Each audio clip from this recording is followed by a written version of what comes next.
want it. It's a miracle that any band is together, let alone one that stays around for 4 or 5 years, and puts out albums. Yeah, everybody's put in their dues playing music for forever, man. Playing the music is the best fucking thing, for sure. Dude, there's something about that guy that I just really like, and I want to be friends with that dude. Nice. And we did, and I'm so glad that we did.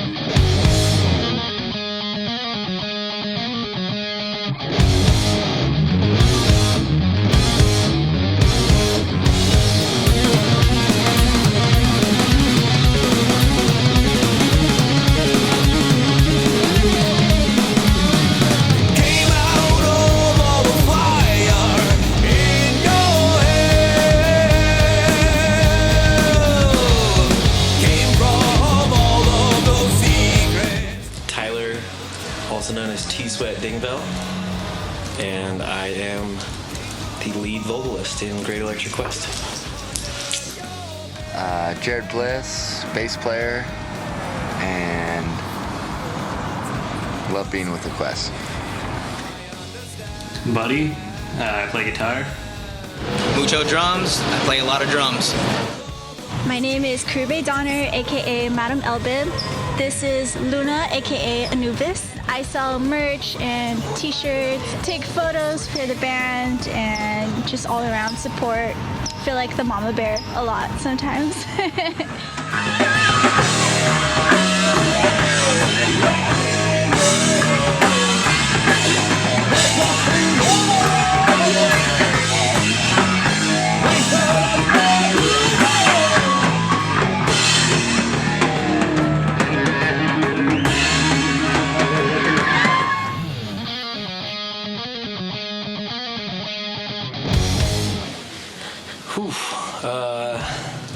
Originally, it was Craigslist. Dude, me and Corey actually found Tyler on Craigslist like super early on. Tyler, I've known him through the Quest. They've actually found him on Craigslist, so yeah. Yeah, Craigslist. The original drummer Corey Ciota and Buddy, they had basically been playing rock and roll together since the womb, and I had a band, Bonehammer, that I was kind of like spearheading as the guitarist singer. And I was in my earlier 20s or so, and I was just super aggro about because I had gotten kicked out of the band before that I was in my first band. Oh, damn. And I was just like, fuck it. I need to get this, make this happen. Yeah. So had Bonehammer going for a while, which is fun. But I guess I was just too intense, which happens sometimes. You wanted it a little too much. Yeah, I did. I wanted it bad. But he was like balls to the walls, wanted to start a band and all this stuff, and we really needed a singer because we weren't going to sing. Me and Corey, we were like, hell no. So we were like, this guy seems super interested. Might as well give him a try. And we met up, went to Del Taco, and jammed. And that was our thing for a while. We would just get Del Taco and jam out. It was pretty funny. Damn, that's awesome. But yeah, he just clicked right away. We all wanted the same things. We were into the same things. So that was gotta be 12 years ago or so. So we jammed for a while, and then Corey bailed after a bit, and Mucho was playing with War Chief, so a killer band in LA. Well, I met the Quest when I was playing in this band called War Chief, and Buddy got in touch with the bass player Andrew, and just over the course of a couple months, I believe, our buddy contacted me about joining the band, and I had the time, so I did it. Yeah. Mucho's super rad dude. He played in War Chief, and he plays in a million bands, and he has his own side projects. He does he's super influenced by jazz and Buddy Rich. Oh my god, if I don't mention Buddy Rich and Mucho, he'd kill me. Just a sick ass drummer, so when we needed a drummer, it was Mucho was dude, I always wanted to be in the Quest. We're no freaking way. Nice. It's perfect. So we already knew him from playing shows, mainly at Peer View and a couple other spots. Like if we would go up to LA, we would play with him and Living Alive. So that's how I met him. And Jerry was always just ripping guitar in the Nightcrawlers. I actually always remember the first time that I met Jerry because I noticed his pedal board at the Jumping Turtle, and his pedal board is a skate deck. And I told Buddy, I was like, what? That guy's pedal board is a skate deck? That's so sick. Like, you got to do that. And he's like, oh yeah, that's sick. And that was actually the first time that I met Scott Cliff too, was at the Jumping Turtle. And rest in peace, Scott Cliff. I love you so much. I'm so lucky that I got to know you, and yeah, it's like super emotional still. It's like hasn't hit all the way, but yeah, I love them.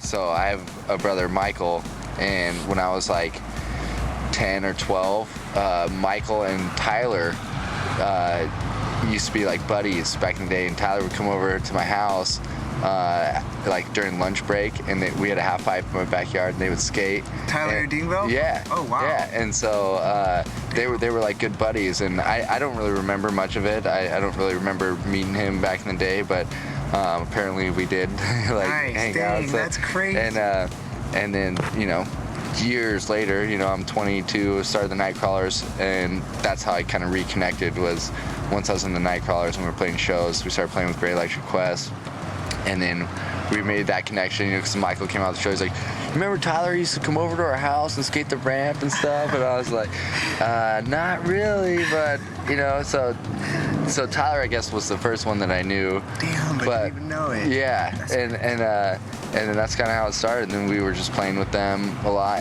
But I remember when I first joined the Quest, it was I was with Monolith, and I was with Doug, and Doug was like, hey, Quest just hit me up to play bass for him, and he's like, I'm not gonna do it, like they're gonna play this show, Psycho Las Vegas.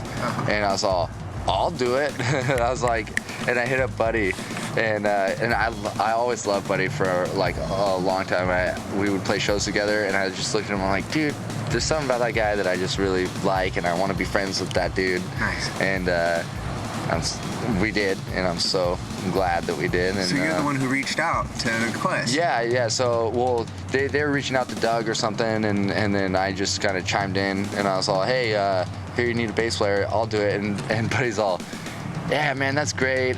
Thanks so much, but we need a bass player that's gonna like stay with us and like play with us. And I was all, I will. I was like, I will, dude. And he's like, you're blowing my mind right now. That's the message that I got from him back. He's all, are you serious, dude? He's all, you play guitar in this band, and I really like your guitar playing, so why would you come play bass for us? And I was like, dude, I just want to.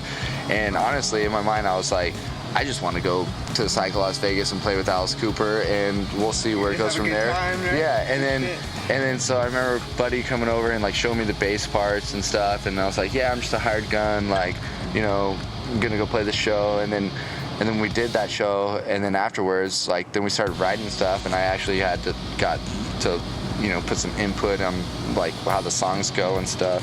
Did write with them, and I was like, now I'm actually a part of it. It's not just learning the songs. It's not just catching up. Yeah, now we're actually like, I get to create my own bass parts, and like, we actually get to create the songs together, and then that's bam, then it just started sparking from there. Just kind of turned into like a local supergroup. Yeah. It's pretty lucky, man. The first time I met Buddy, it's like kind of a famous story. We met at the Royal Dive, and he had super long hair, and I asked him to dance, and he said no. We were actually watching Oceanside Sound System at the Royal Dive, and Buddy, Dusty's old band, Pass the Axe, and we were there hanging out. I was hanging out with Dusty, and then Brandon was hanging out with Buddy, and yeah, we met, and then ever since then we've been together. But we've been in the scene for such a long time, like that was over 10 years ago now. We've just like known the guys like forever through other bands.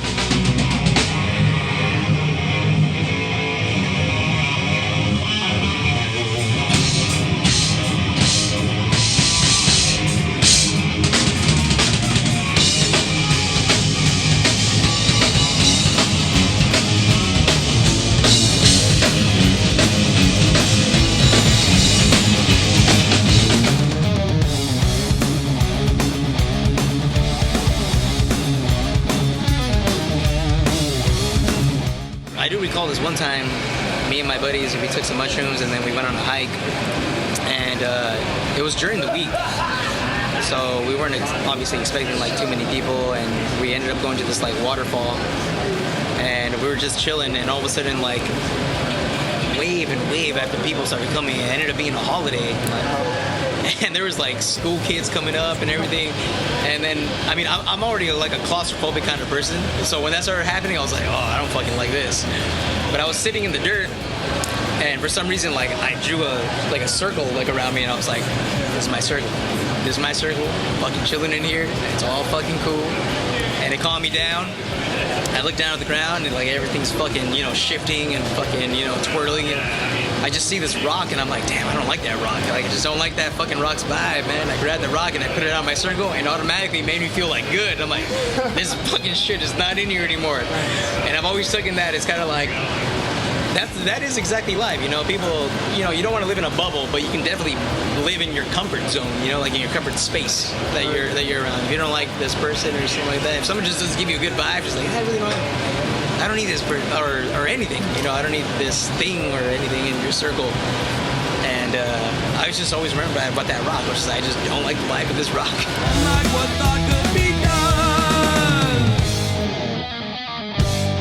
On the last tour to Europe, we were all in Amsterdam, and Jerry went into one of the stores and bought some, because you can just do that out there, which is awesome. And we were all just like, oh, we're doing it. I don't know. I was with all the dudes and Grube and everybody. We were just like in Amsterdam, like, not gonna say no, So we did, and it was fucking great. We had a super good time. Oh my gosh, that was definitely one of the best times I've ever had. Like I said, you can't compare one place from another, but Amsterdam was super, super fun. We were all just in the freaking best mood ever, and laughing and joking and running around. Like Amsterdam, like for the first time ever, I don't know, I can't describe it. It was amazing, like super fun. It just made you like feel like so good, and I don't know. I definitely feel like it brought us closer, like as a family. I mean, we've been on like so many tours before that, but definitely like Amsterdam is super fun family time.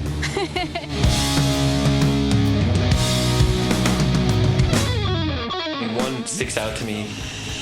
It was a festival in the desert, and everyone had played, and we went back to like the fire, and Jerry and I had like nibbled some stuff. It was awesome. So it was super late, and Jerry and I were like playing guitar around the fire, and we were with Mike Santa Fe, who a lot of people know from around here, legendary skateboarder, tattoo artist dude, and he's kind of a tough guy, he's tough cookie. We were partying, we were being loud, and Santa Fe was there, and his homie, Chachi, and we were just having a great time. And then these people yelled from a tent, and they're like, shut the fuck up, we're trying to sleep. These people yelled from a tent, and Mike Santa, we were like, oh shit, like got kind of scared for a moment, like maybe we should be quiet. Santa Fe just yells, he's just all, you shut the fuck up, these guys are partying way harder than you guys are pussies. He's like, continue on. And we're like, man, Santa Fe had our back so hard, like it felt so good. So we just kept on rocking and playing, man. It was great. One time I was sitting right here and we lit the whole house on fire. No way. Yeah. While you were tripping? Yeah. We were just hanging out and just had a night of just partying and stuff. And we were sitting up here, and my old roommate Neil, he drew like a pentagram in gasoline right there on the ground. And then he took the gas and he went up on the fence and he like poured it all over the fence, and then poured it up on the house, and then he lit it and the pentagram went up in fire, and then the fucking fence went up in fire. And we're just sitting there, we're like, yeah, that's cool. And then I actually, I don't think Instagram was even a thing at the time, and I posted it on Facebook, and someone's all, so you finally burned it down, huh? You guys are finally burning it down? It's happening.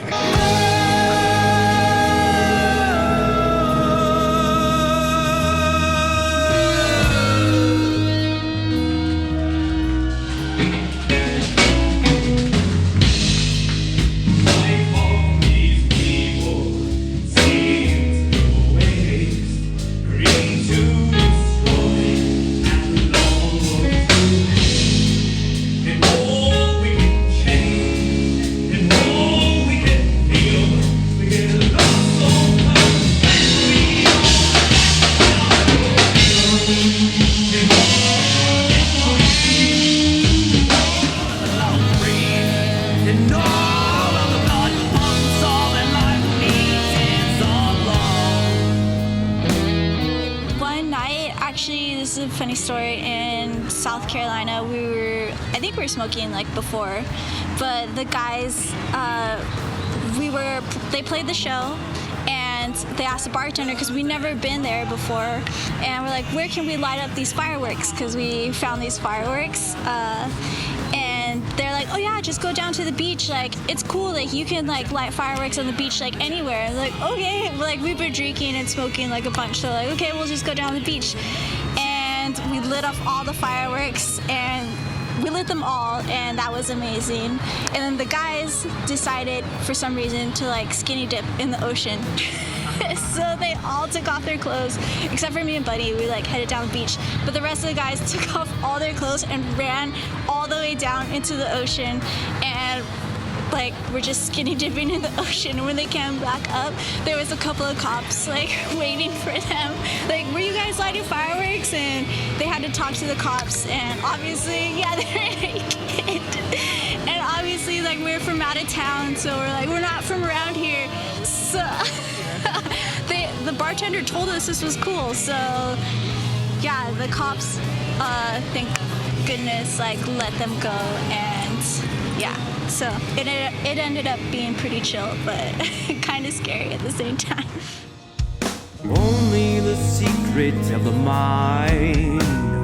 So I smoked like 4 times and I never got high. You know, like I smoked and just nothing happened. Okay.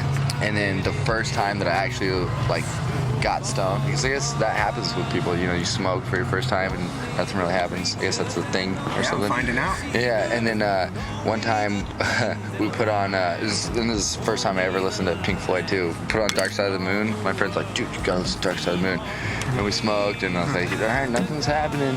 And there's this thing with this record player, if you turn it up too loud, it would just go boom, boom. Boom, boom. Like, that's all it would do. Like, the sound was just nowhere. And that's how the Dark Side of the Moon starts off. It just goes boom, boom, boom, boom. So we were sitting there waiting for it to go, you know? And we were sitting there for so long, and I was like, all right, when's it gonna happen, dude? And so we turned it down, and it was on like song 3 already. You know, like once we turned it down, then that music actually came out, and it was already on time or something. Like 10 minutes later. Yeah, we're like, oh my God. So that was like my first experience. And then I got the munchies super bad, and I went to Carl's Jr. and got a burger, and it was like the best burger I ever tasted.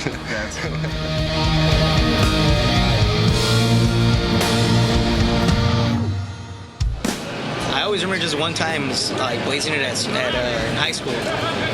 We had an auditorium, so they had like a stage, like a bunch of stage props, and they always put it outside, up against the wall. And I remember me and a couple buddies went behind like a big stage prop and just started blazing it. And then we heard like security and a bunch of teachers just like come like right in front of the fucking stage prop saying like, it smells like weed, don't you smell it? And everyone's just quiet, like, oh fuck. And they're like, I don't know where it's at. Like, I don't know where it's at. And they eventually took off, and everybody was like tripping out. Just like, oh, let's get the fuck out of here.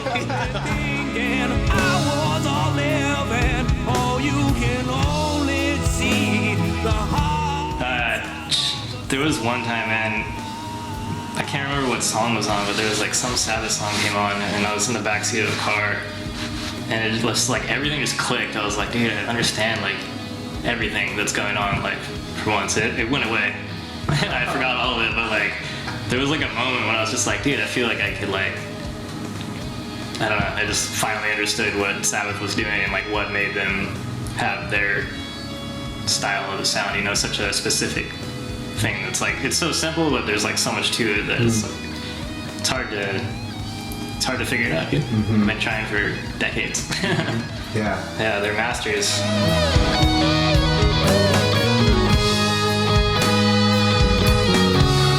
When we went to Amsterdam, I started smoking again, and I was like, cool, man, like I can handle smoking weed again. My brain's working good again. And then in Switzerland, I smoked this joint, and I think it was laced with opium. Oh shit! And like all the weight in my whole fucking life just dropped into my feet, and I was like walking around with like fucking cement shoes on, and I didn't tell anybody what happened because I was like freaking out inside. Trying to play it cool. I'm trying to play it cool so I didn't like digest that I was all fucked up. So we had the show too, so I was just like, I'm just gonna act like everything's cool. I'm gonna talk to people, and I have like, I'm living two different lives at the same time. Like one, it's like my fucking soul outside of my body, like freaking out, and the other's like a shell that's sitting there. I don't know. It was weird. Wow, that's a crazy experience, dude. Yeah, it was fucked. That's insane. Don't man. smoke the punker, Swiss punker weed. Doing great, Jerry. Doing great.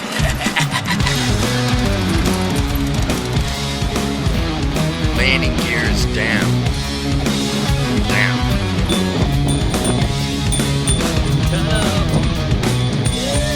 I know there's some things that just don't seem too right. The loneliest creature called at the end of the night. And I know there's things that you can't understand. You can't hold my heart if I can't hold your hand.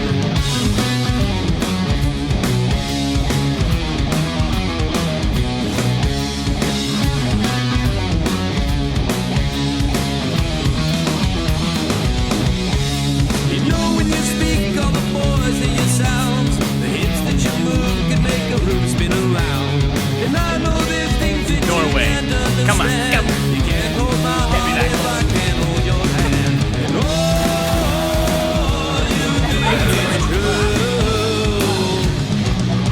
The love that you're giving can never truly come back to you.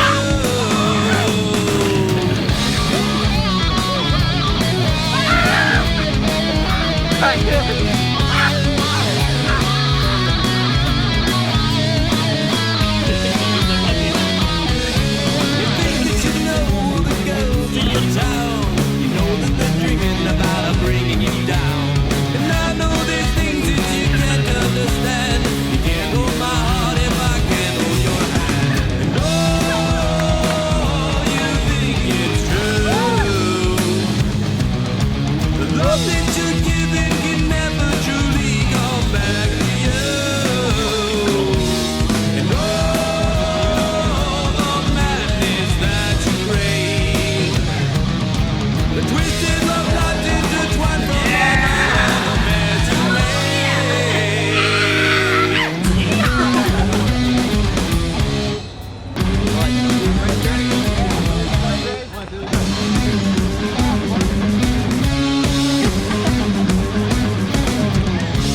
Why are you spanking your own ass?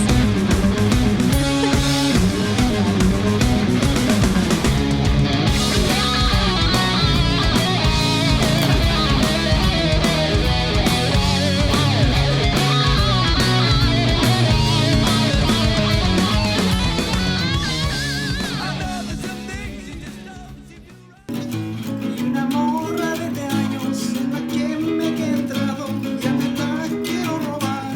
De su tierra, de su tal, toda pasa,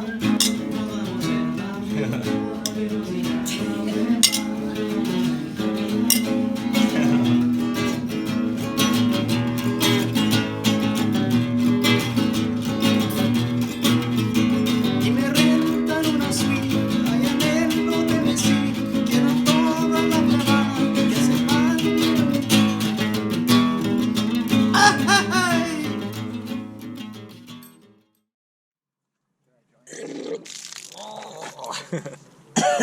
How much more you got in there, Tyler? You gonna throw up your whole night?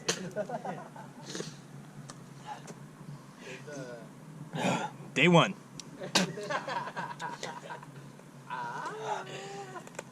And now we return to your regular fucking programming. Senor.